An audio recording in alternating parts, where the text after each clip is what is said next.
morning students, how are you all? I hope you all are fine. Students, yesterday I have given you chapter number 1 to read. I hope you have read the chapter and I also hope you have understood the chapter.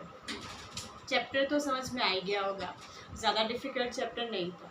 तो which chapter we were reading chapter number 1, who did Patrick's homework. तो ये chapter आपने read किया था और इसके hard words भी मैंने आपको फाइंड आउट करने के लिए बोले थे. Let's now come on the chapter, let's read the. So कल हमने यहाँ तक चैप्टर रीड किया था और आपने हार्ड वर्ड्स भी इस पर मार्क किए होंगे. Next read the chapter. And addition and subtraction and division and fractions. तो हमने कल रीड किया था कि पैट्रिक को जो एल्फ मिला था वो एल्फ उसकी विश तो सॉल्व कर सकता था, उसकी विश तो फुलफिल कर सकता था, पर उसे उसका होमवर्क करने के लिए उसकी हेल्प की ज़रूरत थी, पैट्रिक की हेल्प की ज़रूरत थी. तो जब भी वो उसको मैथ्स का होमवर्क करने के लिए बोलता था तो वो हमेशा बोलता था कि मुझे टाइम टेबल नहीं बनाने आते, मुझे एडिशन नहीं आती, मुझे सब्ट्रैक्शन नहीं आती, मुझे डिवीज़न नहीं आती, मुझे फ्रैक्शंस नहीं आती. Here sit down beside me, मेरे पास में बैठो.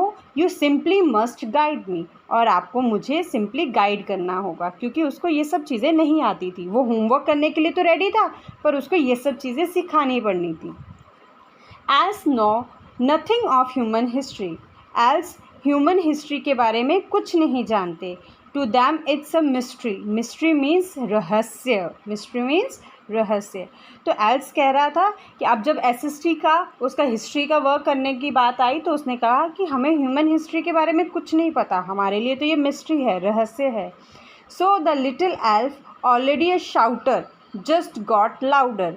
तो जो लिटिल एल्फ जो पहले सिर्फ चिल्ला ही रहा था, बस जो चिल्ला ही रहा था कि मुझे एडिशन नहीं आती, मुझे सब्ट्रैक्शन नहीं आता, मुझे ह्यूमन हिस्ट्री नहीं पता, अब वो और ज़्यादा लाउडर होने लग गया. Go to the library, I need books. उसने उसको बोला पैट्रिक को कि go to the library, library जाओ, बिकॉज मुझे बुक्स चाहिए पढ़ने के लिए. मोर एंड मोर बुक्स, बहुत सारी बुक्स और ज़्यादा books. And you can help me read them too. और तुम्हें हेल्प करनी पड़ेगी मुझे रीड करने के लिए. मतलब पैट्रिक पहले तो रीड करेगा बुक्स, उसको समझाएगा, फिर जाके एल्फ जो है वो उसका होमवर्क कंप्लीट करेगा. As a matter of fact every day in every way that little elf was a nag. तो हर बात में, हर चीज़ में, हर दिन और हर तरीके से वो जो लिटिल एल्फ था उसके लिए सिर्फ और सिर्फ एक नैग, मतलब उसके लिए एक प्रॉब्लम बन रहा था. नैग होता है वो प्रॉब्लम, ऐसी बोलती हुई प्रॉब्लम जो आपको हमेशा ही किसी न किसी के बारे में कंप्लेन करे. Patrick was working harder than ever. Patrick जो था वो बहुत मेहनत कर रहा था उसको सिखाने के लिए. किसको? एल्फ को सिखाने के लिए, ताकि एल्फ उसका वर्क कंप्लीट करे. And was it a drag.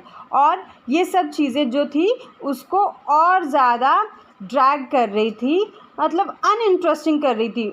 Drag means dull and uninteresting. और वो बहुत बोरिंग, और ज़्यादा बोरिंग हो रहा था एल्फ को सिखाने में. पहले तो वो खुद होमवर्क करने में बोरिंग होता था, पर अब उसको सिखाने में बोरियत हो रही थी.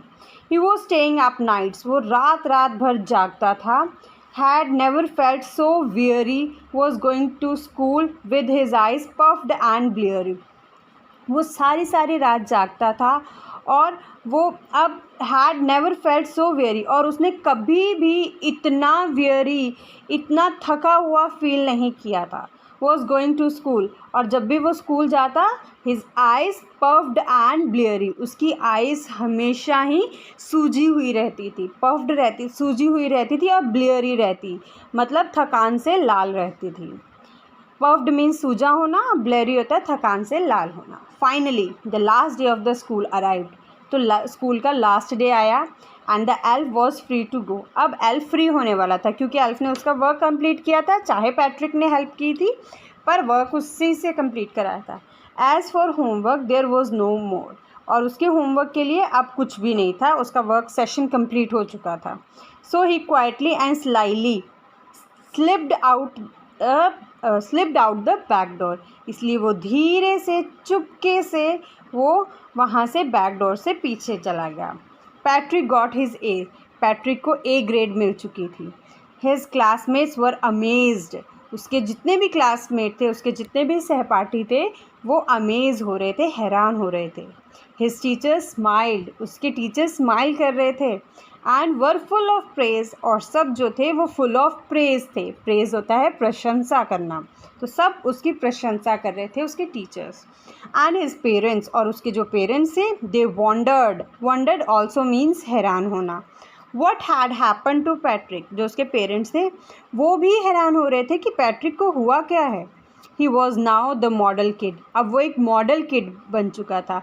मॉडल किड वो बच्चा बन चुका था जिसको कि सब फॉलो करना चाहते थे। Clean his room, did his chores, was, chores होता है कि आपके हाउस होल्ड वर्क, जो आप रोज़ के काम करते हैं, घर के काम हो चाहे स्कूल का काम, जो हर रोज़ डेली वर्क करते हैं, वो वॉज चेयरफुल, वो अपना काम करता था, वो अपने सारे काम करता था, अपना रूम क्लीन करता था और हमेशा चेयरफुल रहता था। Cheerful means happy, never rude, अब बिल्कुल भी रूड नहीं रहता था, बिल्कुल भी चिड़चिड़ा नहीं रहता था।